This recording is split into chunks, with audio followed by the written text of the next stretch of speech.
আগ্ৰস্কি কৰলো queen বুলি কোৱা হয়, যাৰ নাম এটা মুখত ফুটাটোকে তাৰ নাম পইচা বুলি কৈ আছিলো। ইতিমধ্যে ফেচবুকত ইয়াক লৈ বেছ কুইনাইন বুলি টেবলেট বুলি আমি কৈছিলো। আগ্ৰস্কি কৰলো কুইন বুলি কোৱা হয়, যাৰ নাম এটা মুখত ফুটাটোকে তাৰ নাম। ওকে, আহিলে কিমান আহিছে?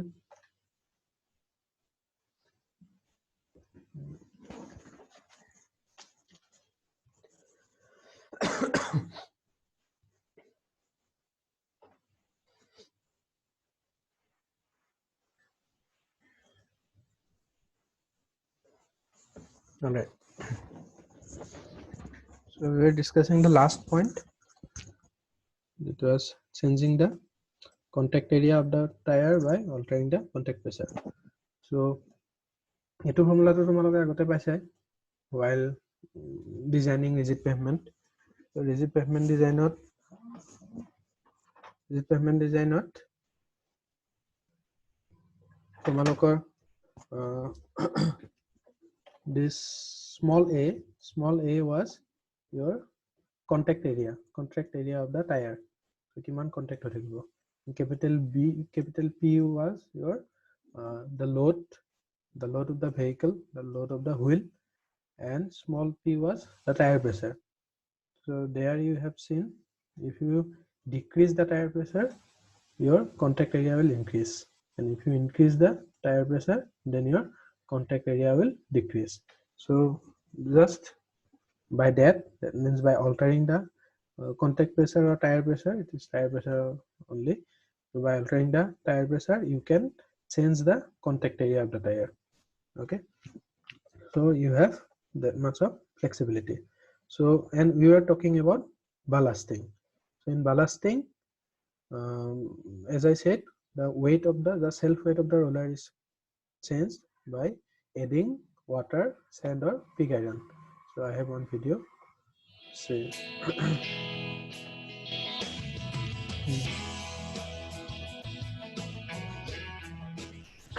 This is pneumatic roller.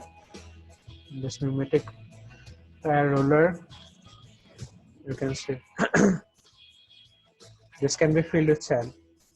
Okay, this can be filled with sand to increase the weight, or you can use water also.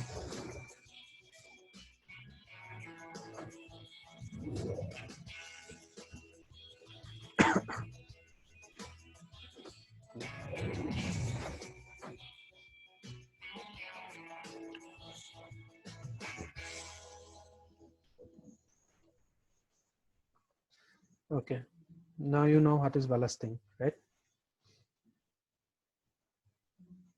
Now let's move to hauling equipments. So hauling equipments are the equipment which are used for transportation of material. Okay, they are known as hauling equipment, or they're simply called haulers. So haulers may operate on the roadways or railways. So it involves transportation of building materials, carriers and disposal of excavated earth. As I said, the power shovel and backhoe will excavate the earth, and that material will be transported to somewhere else. Okay, so and also haulage of heavy construction equipment. Ketiaba dekha tomaloke je dangor as the collar type machines.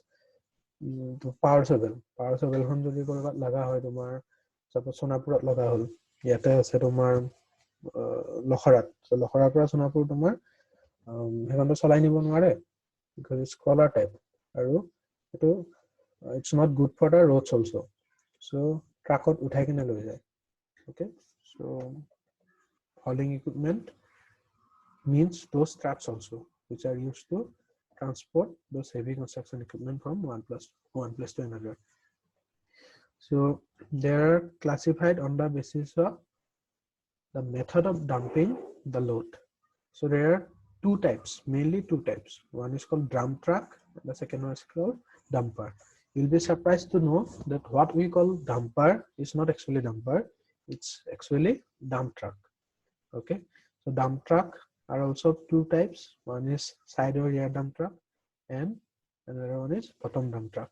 Basically 3 types. One is side dump, second one is rear dump, and the third one is bottom dump. Okay, and another category is dumper.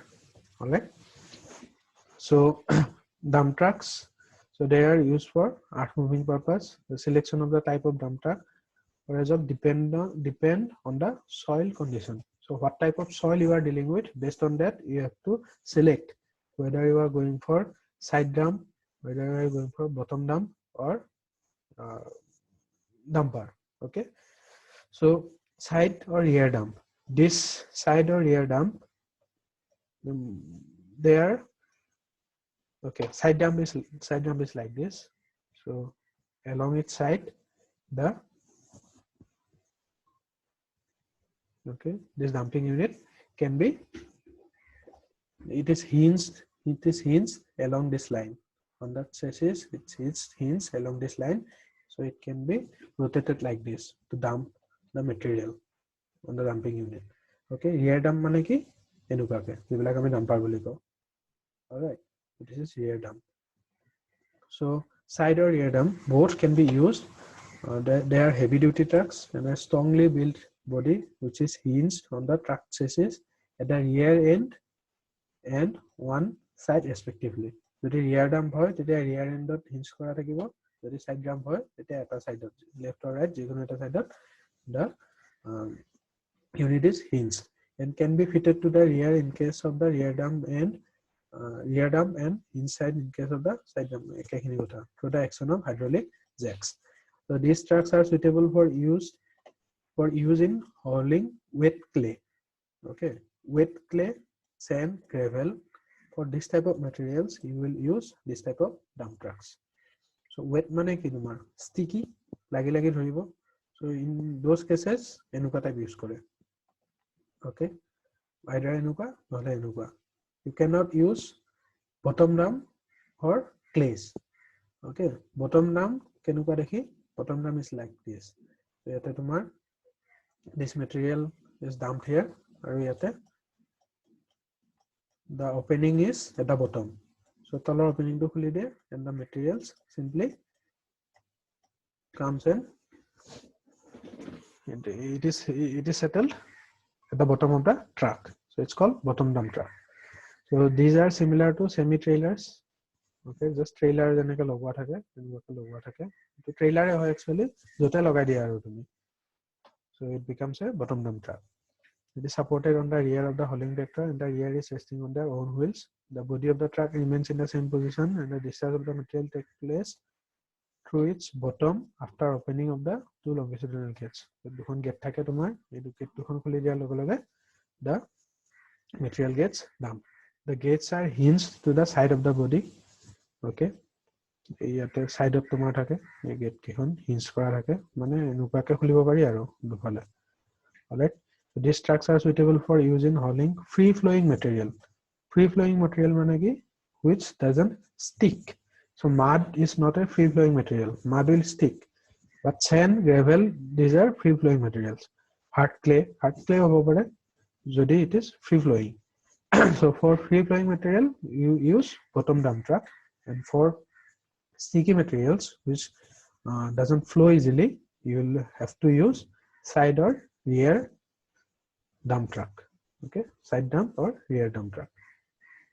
All right, dumpers. So dumpers ki hoy, dumpers actually enuka hoy, it's very small aru homukhor phale di enake pelai dibo pari. These are actually dumpers.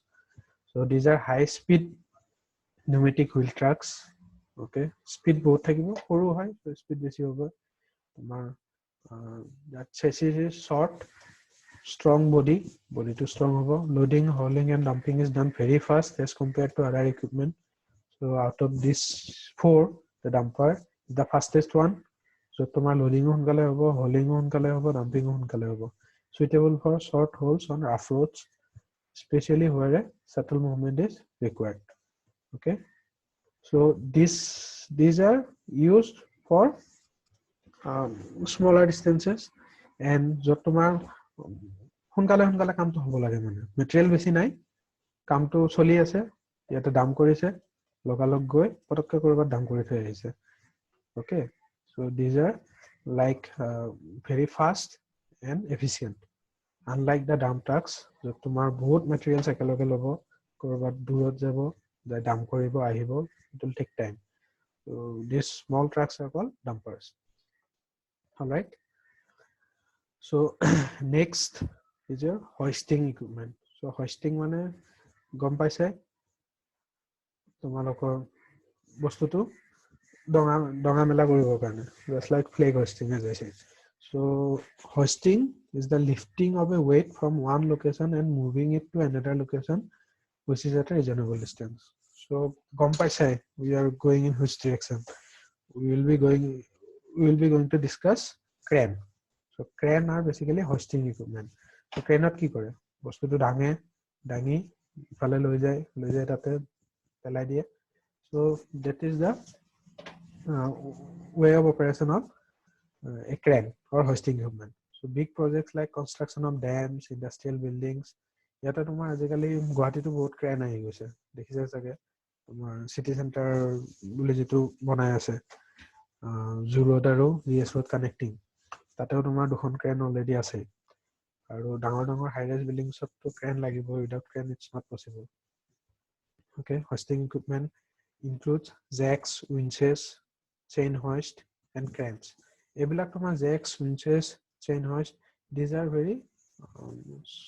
are not used for construction purpose mainly এইবিলাক তোমাৰ যিকোনো hoisting equipment হ'ব পাৰে এতিয়া winch আৰু hoist winch to তোমাৰ যদি horizontally যিবিলাক বস্তু পুল কৰিবৰ কাৰণে ইউজ কৰা that is winch আৰু vertically যদি কৰিব লাগে that is hoist okay ইয়াতে বস্তু এটা আছে ওপৰলৈ দাঙি নিছে that is hoisting এইবিলাক দেখিছা এইবিলাক লগোৱা থাকে মেইনলি ওয়্যাৰহাউসৰ ভিতৰতে বস্তু এটা ইয়াৰ পৰা নি ইয়াতে ওপৰত উঠাব লাগে তেতিয়া তোমাৰ এইবিলাক মেইন hoist এইবিলাকে ইউজ কৰে এইবিলাকো দেখিছা চাগে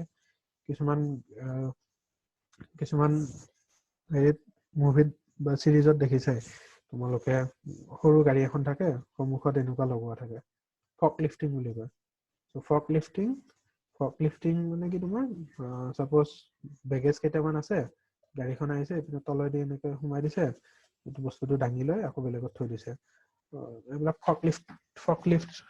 ফকলিফটাৰ বুলি কয় নেকি something related to forklifting only so these are used inside the warehouse only but when you have to go for actual construction of buildings dams then we have to use crane okay crane is the only single machine which is as a single piece is capable of providing three-dimensional movement of weight মানে তুমি x directionতো যাব পাৰিবা y directionতো move কৰিব পাৰি বস্তুটো z directionতো যাব পাৰি okay মানে বস্তুটো লৈ তুমি এনেকৈ ৰোটেটো কৰিব পাৰা বা আগুৱাই যাব পাৰা বা বস্তুটো ৰাখিব পাৰা so xyz on all the three dimensions the crane can move the objects all right so basically these cranes are classified into these broad categories stationary or derrick cranes mobile cranes overhead or gantry cranes traveler cranes and tower cranes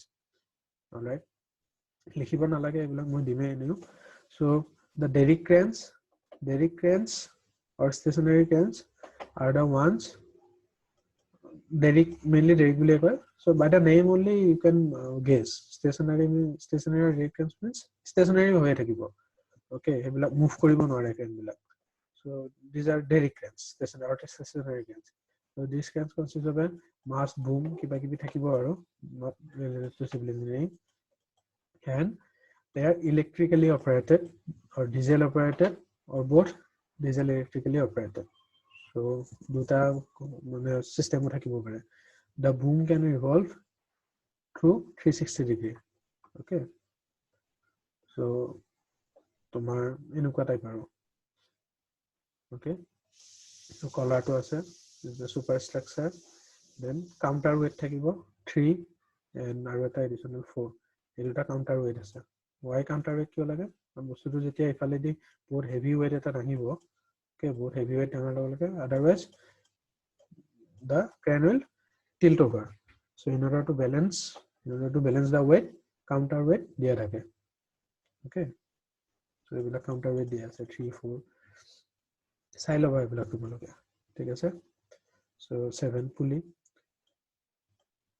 কেতিয়াবা ইন্টাৰভিউত আমাৰ লগৰ এজনক ইন্টাৰভিউত ক্ৰেনৰ এফবিডি আঁকিব কৈছিলে ক্ৰেনৰ এফবিডি এইবিলাক এতিয়া সেইবিলাক বস্তুটো তুমি অফকোৰ্স পঢ়ি নাযাবা ইন্টাৰভিউৰ কাৰণে কিন্তু যদি মানে বেসিক নলেজটো আছে ক্ৰেন এখন কেনেকুৱাকে কাম কৰে দেন এফবিডি মানে কি ফ্ৰী বডি ডায়াগ্ৰাম আঁকিব দিছিলে সো ফ্ৰী বডি ডায়াগ্ৰাম আঁকিব পাৰিবা আৰু তো এনেকুৱাকে দুডাল থাকিব এটা কাউন্টাৰ ৱেটটো থাকিলে সো ইপিনে ৱেটটো আহিলে ইপিনে তোমাৰ ৰিएक्शन কোনপিনে হ'ব মুভমেন্ট ক'ত জেনেৰেট হ'ব মেইনলি এনেকুৱা এটা বেসিক নলেজ এটা থাকিব লাগে সো দিজ আৰ ডেৰিক ক্ৰেনছ তো দেখিছা এটো আছে ইপিনে তোমাৰ কাউন্টাৰ ৱেট দি থৈ দিছে কৰবাত হয়তো লগাই থৈ দিছে দিজ আৰ কাউন্টাৰ ৱেট তো এই ক্ৰেনটোই ইয়াতে they are lifting this is connected by some cables these are derrick or stationary cranes mobile cranes so the derrick cranes can be used for heavy loads up to 200 tons okay so these cranes are mounted on mobile this is all about derrick cranes the mobile cranes so the cranes are mounted on mobile units which is either collar type or wheel type so yate to wheel type hoy যদি ইয়াতে তোমাৰ কলাৰ লগোৱা থাকিলে হয় it will be collar type crane but basically it is mobile মানে তুমি ক্ৰেনখন ওপৰৰ তলকে easily লৈ যাব পাৰা okay so it's movable in nature that's why it's called mobile cranes so truck cranes have high mobility while the crawler mounted cranes move slowly এটো আৰু already বহুতবাৰ discuss কৰিছো আমি যত হুইল থাকে তাত মোবিলিটি ভাল হ'ব যত কলাৰ মাউন্টেড হয় তাত মোবিলিটি স্লো হ'ব okay collar mounted cranes are capable of moving on aftering just like your crawler tractor to ami same kotha to porichu so they are capable of moving on aftering okay so this is derrick which is stationary and mobile which is mobile in nature which can move from one place to another okay now this gantry crane নাম শুনিছানে gantry crane তোমাৰ mainly ওয়্যাৰহাউস বিলাকৰ ভিতৰত থাকে so তোমাৰ এনেকুৱা crane এটা থাকিব connecting so this crane can be ইয়াতে তোমাৰ এইটো দেখিছা this is the unit which is hang here so তোমাৰ ইয়াৰ পৰা ওয়্যাৰহাউসটো তোমাৰ কেতিয়াবা কি হয় ইয়াতে বস্তু থোৱা আছে এই সাপোজ এই বিম কেটা ইয়াৰ পৰা তালৈকে নিব লাগে ওকে সো ইপিনে লগাই দিব ইপিনে লগাই দিয়াৰ পিছত the crane will move like this ইপিনে যাব গৈ তাতে আকৌ থৈ দিব so these are called gantry crane alright so gantry crane so large surface area freedom from floor obstructions মাজত যদি কিবা ডাঙৰ কিবা obstruction আছে we can overcome the obstruction বস্তুটো উপৰি দি আমি উঠাই লৈ কিনে তাতে প্লেস কৰিব পাৰো okay 3-way mobility ওপৰ এই z directionত পাৰি গম পালাই ইপিনেও আহিব পাৰে এই বস্তুটো এনেকৈ আহিব পাৰে বা তোমাৰ এই directionতো আহিব পাৰে so xy refinery board আছে ঠিক আছে so xy দুটা direction xyz তিনিটা directionত ইউজ হয় this gantry cranes so widely used in erection foundries steel plants storage yards and different types of industrial works so তিমানে যেনেকৈ কৈছে ৰিফাইনাৰীত দেখিছে so কোনোবা নহয় কোনোবা জায়গাত চাগে দেখিছে আমাৰ টেষ্ট ইউনিভাৰ্সিটি ল্যাবতে আছিলে gantry crane structure lab this type of cranes consists two main parts the breeze and the crab so etu breeze বুলি কয় crab to যত তোমাৰ হেৰি কৰে so breeze consists of two girders again তোমাৰ components are not important just breeze আৰু crab to মনত ৰাখা crab consists of the hoisting gear mounted on a frame so etu যত hoisting gear to আছে যত তোমাৰ বস্তুটো মানে hoisting কৰা facility to আছে that is called crab আৰু এখানে তোমাৰ breeze আৰু all right this is breeze this is hoist এই বস্তুটো crab বুলিও কয় okay this is overhead crane or gantry crane traveler crane তোমার মোবাইল ক্রেন টাইপে কিন্তু they they are not like they are not mounted over some vehicles. Mobile crane to ki hoy tumar ekhon vehicle or mount kora thake, but this traveler crane or tolot tumar itself soka logwa thake, and because of these wheels they can move from one place to another. So traveling or bridge cranes have their crabs moving on the girders, which are supported on legs instead of overhead gantry track as used in overhead cranes. So ইয়াতে তোমাৰ এইবিলাক দেখিছা, ইয়াতে তোমাৰ মানে কিছুমান জায়গাত ডাঙৰ ডাঙৰ ইন্ডাষ্ট্ৰীবোৰত তোমাৰ ৰেলৰ যেনেকে ট্ৰেইনৰ যেনেকে ৰেল থাকে ন, চিৰি লগোৱা থাকে, তেনেকুৱাকে ক্ৰেনবোৰ মুভ কৰাৰ কাৰণেও চিৰি লগোৱা থাকে বেলেগকে।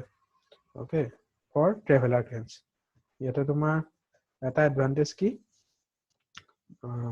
মোবাইল ক্ৰেন হলে তোমাৰ গোটেই লোডখিনি ভেহিকলত যাব, চ' বহুত বেছি লোড বিয়াৰ কৰিব নোৱাৰে সি।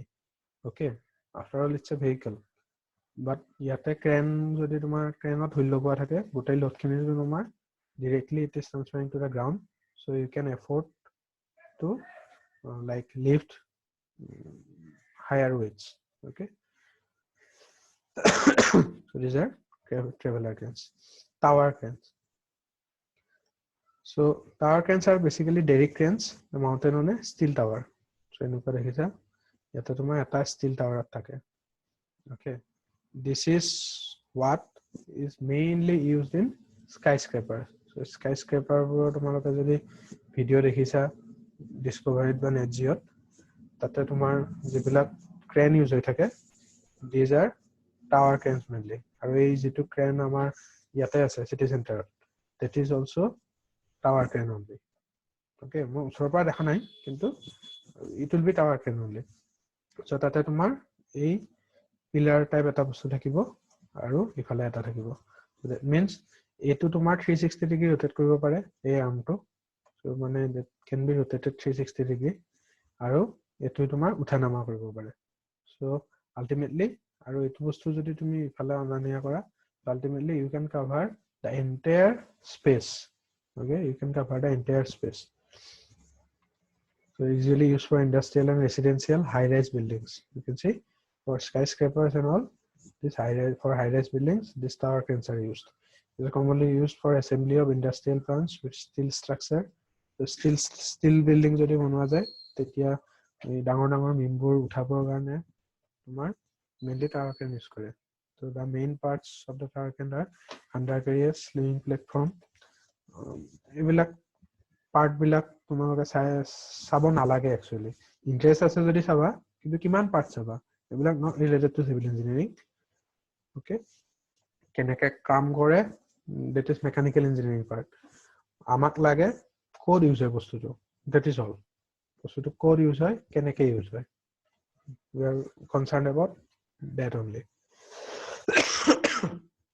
Okay.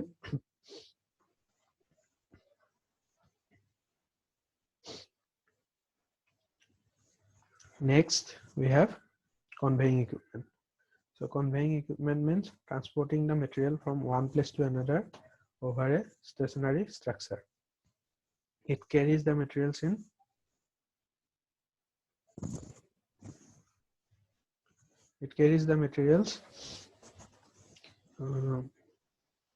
in continuous stream with its distinct figure such as endless chain or belt. Generally conveying equipment manu how it is different from hauling equipment. Hauling at ki kore, hauling to material is transported from one place to another. Then how is it different from a conveying equipment? Hauling at tumar gari re transport kore, and those vehicles are called hauling equipment. But here you see from one place to another over a stationary structure. Mane gotei structure to tumar stationary, mane structure to tumar almost permanent type. So tar yar pora yaloke jai ase tomolok belt conveyor dekhisa no. A belt conveyor is a type of conveying equipment. So tomar belt to move kori thakibo aru yar pora yaloke bostu goi thake. All right, so this can be done horizontally, vertically or inclined. So এনেকেও transport কৰিব পাৰি, তোমাৰ এনেকেও কৰিব পাৰি বা ইনক্লাইনটো কৰিব পাৰি. Okay. When the equipment does horizontal conveying, it's called conveyor, and when it's does vertical, it's called elevator. So তুমি বিল্ডিং বিলাকত দেখিছা চাগে তলত বস্তু এনেকে দি থাকে, ওকে, কিবা কনক্ৰিটে হওক বা কিবাই হওক ওপৰলৈ উঠি উঠি গৈ থাকে. So this is vertical transportation. So those assembly will be called elevator. And when the transportation is done horizontally, then it's called conveyor. Okay. So conveying equipment are mainly used in mining, construction, and in some of the industries. So in construction industries, conveyors are mainly used for concreting purpose. You see, the concreting jetia ahe korba jagar pora tomar uporot le pothiabo lage. So pump system thake korbat pumping kori dia, but pumping system jodi nai tumi ki koriba yate diba ইয়াৰ পৰা ওপৰলৈ যায়, ওপৰত collect কৰে, আকৌ দি পঠিয়ায়, আকৌ MT2 দি পঠিয়ায়, MT2 আহে, তাৰ পৰা কালেক্ট কৰে. So these are basically conveying equipment. Utility, the advantages of using conveyors, it increases output. Output বাঢ়িব, তুমি manually এনেকে এনেকে চিৰি বগাই বগাই গৈ ওপৰত দিয়া আৰু directly elevate কৰা. So of course efficiency will be there. So it facilitates continuity in operation. ৰখি থাকিব নালাগে, কনক্ৰিটিং অলপ কৰিলে আকৌ তুমি আহালে ৰখি থাকিব নালাগে, directly continuous feeding হৈ আছে concrete. So there will be continuity. Results in time saving, no waiting period.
Hello.